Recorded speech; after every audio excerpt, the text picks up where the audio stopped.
High আমি রূপম। আজকের এই ভিডিওতে আমরা একটা ট্রেলার আপকামিং ওয়েব সিরিজের যেটার নাম হচ্ছে শেখার হোম সেটা নিয়ে কথা বলবো এবং কয়েকটা আপডেটসও দেবো। তো চলো আজকের ভিডিও শুরু করা যাক। প্রথমে আমরা কথা বলবো শেখার হোমের ট্রেলার নিয়ে। এই শোটা পরিচালনা করেছেন সৃজিত মুখার্জি।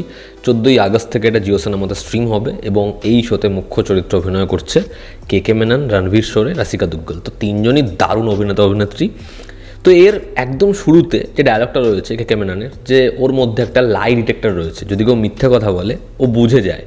এবং তারপর যেরকম সিকোয়েন্সগুলো হয় যে একজনের কপালে ঘাম, তার 3 নম্বর আঙুল নড়ছে, তো সেটা না খুব মজা দেয় আমাদেরকে। এবং গোটা ট্রেলারেই সংলাপের মধ্যে যেরকম পোকিং আছে, যেরকম হিউমার রয়েছে, সেটা কিন্তু খুব অ্যাট্রাকটিভ। এবং আমরা জানি সৃজিত মুখার্জির কাজে ডায়ালগস খুব ভালো লেখা হয়। তারপর দেখবে যেরকমভাবে ওয়াটসনকেও বলছে, মানে রণবীর শোরের যে ক্যারেক্টার তাকে যেরকমভাবে বলছে যে আজ থেকে তুমি আমার অ্যাসিস্ট্যান্ট, বলছে না আমি পার্টনার। তো এই যে বিষয়পত্র, তারপরে বলছে ও কি পাগল, বলছে না জিনিয়াস, বলছে আমরা একটা ব্যবসা খুলবো যেখানে হচ্ছে আমরা এরকম ধরনের কেস ইনভেস্টিগেট করব। বলে তোমার নাম কি, বলে আমাকে সত্যান্বেষী বলে। তো এই যে ছোটো ছোটো মজাগুলো সেগুলো কিন্তু আছে। এবং কলকাতাকে একজন বাঙালি পরিচালক বেটার ওয়েতে দেখাতে পারবে, এটাই তো খুব স্বাভাবিক না। তো যেরকমভাবে দেখিয়েছে একদম টপ শটে কলকাতার রাস্তাঘাট, সেখানে যেরকমভাবে বাংলা সংলাপ সেগুলো যেরকমভাবে আসছে সেগুলো ভালো লাগছে। আর সাপোর্টিং কাস্টেও এখানে যেরকম রুদ্রনীল ঘোষ, কৌশিক সেন রয়েছে। তো কাস্টিং নিয়ে, পারফরমেন্স নিয়ে আমাদের কিছু বলার জায়গা থাকবে না। এর যে ব্যাকগ্রাউন্ড স্কোর সেটা যত ট্রেলারটা এগিয়েছে যেরকমভাবে আপলিফটেড হয়েছে সেটার মধ্যে মজা আছে, খুব ভালো করে শ্যুট করা হয়েছে। আর মানে এত সুন্দর করে সিঙ্ক হয়েছে না প্রত্যেকটা শট, কারণ ট্রেলারটা কিন্তু 2 মিনিটের থেকে কম ডিউরেশনের, কিন্তু আমাদের মনে হয় যে আমরা অনেকটা জিনিস দেখলাম এবং সেগুলো খুব সুন্দর করে গাঁথা হয়েছে, সেটা ভালো লাগছে দেখতে।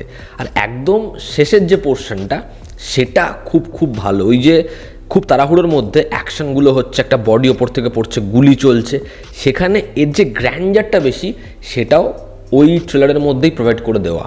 তা ওভারঅল এই ট্রেলারটা বেশ মজার, বেশ ভালো একটা ট্রেলার।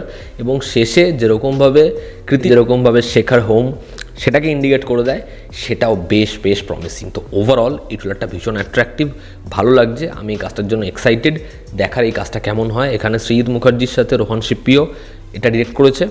আই হোপ শোটা খুব ভালো হতে চলেছে। দেখার আমরা এরকম একটা কাস্টিং, এরকম একটা প্লট, সেটাকে কীরকমভাবে অ্যাসেম্বল হতে দেখি। আমরা যদি এবার আপডেটসে আসি, এর প্রথম যেটা আলোচ্য বিষয় সেটা হচ্ছে অ্যাডভান্স বুকিং নিয়ে। আপনারা জানেন আগামীকাল উলজ, জাহ্নবী কাপুরের ছবি, অজয় দেবগন টাবুর মোস্ট অ্যান্টিসিপেটেড ছবি অর মে কাহা দম থা, ডিরেক্টেড বাই নীরজ পান্ডে।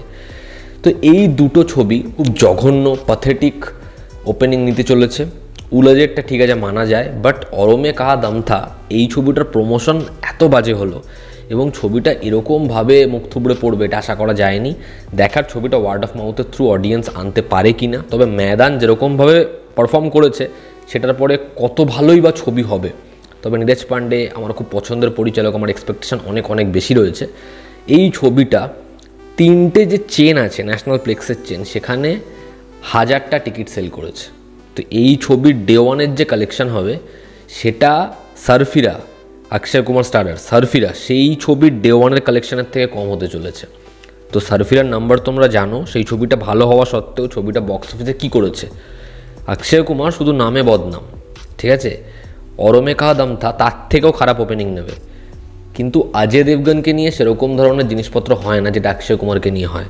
অজয় দেবগনেরও কিন্তু দেখো এই ছবিটা, অজয় দেবগনের যা লুক, তুমি ভোলাতে দেখো অজয় দেবগনের একই লুক। ময়দান যেহেতু অনেক আগে শ্যুট হওয়া সিনেমা, সেই জন্য ময়দানের লুকটা বেরিয়ে আসে। অজয় দেবগনের ক্ষেত্রেও কিন্তু সেই একই জিনিসগুলো বলা যায় যেটা আমরা অক্ষয় কুমারের ক্ষেত্রে বলি। এবার কি, অজয় দেবগন পারফর্মার হিসেবে ভীষণ ভালো, সে যে কোনো সিন দুটো চোখ দিয়ে কাজ করে তুলে দিতে পারে। তবে অজয় দেবগনের ছবি কখনোই ওপেনিং ডে ব্যাপক কালেকশনের ওপরে খুব কম ছবি আছে ডিপেন্ড করেছে। তার ম্যাক্সিমাম ছবি ওয়ার্ড অফ মাউথ, সেটা ভালো হলে আস্তে আস্তে অডিয়েন্স আনতে সক্ষম হয়। তবে এই ছবিটার সেই চান্সটা খুব কম, কারণ এই ছবিটার বাজ একদম কম এবং ছবিটা জাস্ট বক্স অফিসে ধাম করে এসে পড়বে। একই অবস্থা উলজেরও হবে। আমরা যদি পরবর্তী আপডেটে আসি, বর্ডার 2 আপকামিং বিগ রিলিজ। তো এই ছবিতে সানি দেওয়াল, আয়ুষ্মান খুরানা এই দুজন থাকতে চলেছে, এমনটা আমরা বহু আগে শুনেছিলাম। অনুরাগ সিং যে কেসারি বানিয়েছিল সেই ছবিটা পরিচালনা করতে চলেছে। এবার এই ছবিতে সাপোর্টিং কাস্টে আর কারা থাকছে সেটা জানা গিয়েছে এবং সেই নামগুলো যথেষ্ট এক্সাইটেড করে দেবে তোমাকে, যার মধ্যে অন্যতম হচ্ছে অ্যামি বার্ক, দিলজিৎ, আহান শেট্টি। এটা এখনও কিন্তু রিউমার, এমনটা হবেই এর কোনো কনফার্মেশন নেই, তার কারণ প্রোডাকশন হাউসের তরফ থেকে অফিসিয়ালভাবে জানানো হয়নি। এই ছবিটা 2026-এর রিপাবলিক উইকেন্ডে আসতে চলেছে, দেখার এই ছবিটা বক্স অফিসে কী করতে পারে। জেলার 2 নিয়ে অনেক প্রশ্ন ছিল, এই ছবিটার কাজ কবে থেকে হচ্ছে, কীরকমভাবে এই ছবিটা এগোবে। যোগী বাবু রিসেন্ট একটা স্টেটমেন্ট দিয়েছেন জেলার 2 নিয়ে। তিনি বলেছেন তার যে ক্যারেক্টারটা সেটা জেলারে যেরকমভাবে ছিল জেলার 2তেও তার চরিত্রটা একই থাকছে এবং সেটারই কন্টিনিউয়েশন এটা, এবং জেলার 2 এর কাজ খুব শীঘ্রই হচ্ছে। তো জেলার 2 সেটার জন্য যারা অপেক্ষা করছিলে খুব শীঘ্রই তোমরা এই ছবিটা পেতে চলেছো। আমরা একটা আপডেট দিয়েছিলাম, বরুণ ধাওয়ানের পরবর্তী ছবিতে শ্রীলীলা, মৃণাল ঠাকুর থাকতে চলেছে, ডেভিড ধাওয়ান ছবিটার পরিচালনা করবেন। তো সেই ছবি থেকে নিজের ব্যস্ততম শিডিউলের জন্য বেরিয়ে আসলেন শ্রীলীলা, এবং তাকে ছাড়াই ছবির ফার্স্ট শিডিউলের কাজ কমপ্লিট হয়েছে। এবার দেখার তাকে রিপ্লেস করে কোন অভিনেত্রী। আমরা প্রভাস স্টারার ফৌজি নিয়ে আপডেট দিয়েছি, সেই ছবিতে প্রভাসের ক্যারেক্টারটা কী হতে চলেছে, ছবির ফিমেল লিডের জন্য কাকে অ্যাপ্রোচ করা হতে চলেছে। তো এই ছবির পূজা সেরেমনি হবে 2024-এর আগস্ট মাসের মিডে, এবং এই ছবিটার শুটিং স্টার্ট হবে ঠিক যখন প্রভাসের রাজা সাহাবের শুটিং শেষ হবে তার ঠিক পরে। আমি কয়েকদিন আগেই বলেছি রাজা সাহাবের শুটিং 40% হয়ে গেছে, সেটা সেপ্টেম্বরের মধ্যে শেষ হবে, এবং তার ঠিক পরেই প্রভাস এই ছবিটার ফ্লোরে জয়েন করবে। তো দেখার এই ছবির কাজ কবে কমপ্লিট হয়। তো এই ছিল আজকাল লেটেস্ট আপডেট এবং রিয়াকশন। ভালো লেগে থাকলে লাইক করো, শেয়ার করো, সাবস্ক্রাইব করো, তোমাদের কি অপিনিয়ন জানিও। জনতা আমাদের পাশে আছে, আবার দেখা হচ্ছে, টেক কেয়ার।